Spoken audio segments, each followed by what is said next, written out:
Houses come on the market all year round in New York City, although you'll see more activity in the spring and fall selling seasons.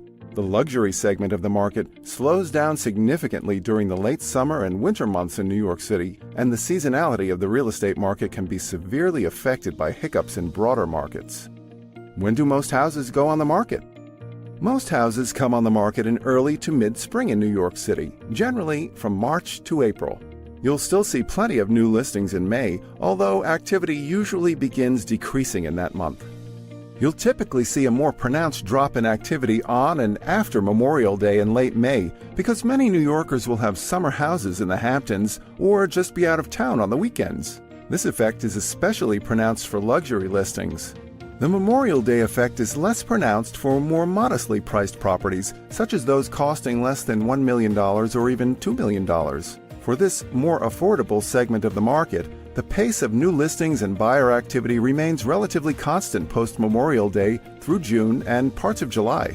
It's important to note that autumn is an important selling season as well, even if it's not as popular of a time as spring to list a home in New York City.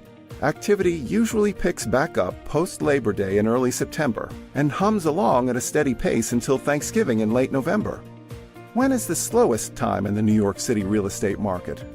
The slowest time in New York City real estate occurs during the last 2 or 3 weeks of August through Labor Day and during the last half of December. The last 2 or 3 weeks of August are a notoriously slow period for many industries, including the finance industry, which is a major part of the economy in New York City. New York can get unpleasantly hot during the summers, and it's tough to get both agents and buyers out to see properties when their shirt will become soaked through with sweat. New York City suffers from the concrete effect, meaning the large amount of pavement and concrete covering the city absorbs sunlight and heat instead of reflecting or dissipating it. Similarly, business slows to a crawl in New York City real estate during the last half of December and doesn't really begin to pick back up again until after the first week of January. This is quite reasonable considering that this time period is generally accepted worldwide, even by non-religious populations, as a time for vacation and to be with family. Macroeconomic considerations. Mortgage rates, housing supply, and broader markets can all play a critical role in determining the level of market activity and new listings in New York City.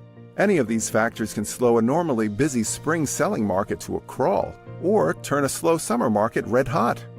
Buyers essentially freeze when broader markets melt down. No one wants to suddenly be able to afford less because of market vagaries, and most buyers by default will want to wait until they can recoup their losses.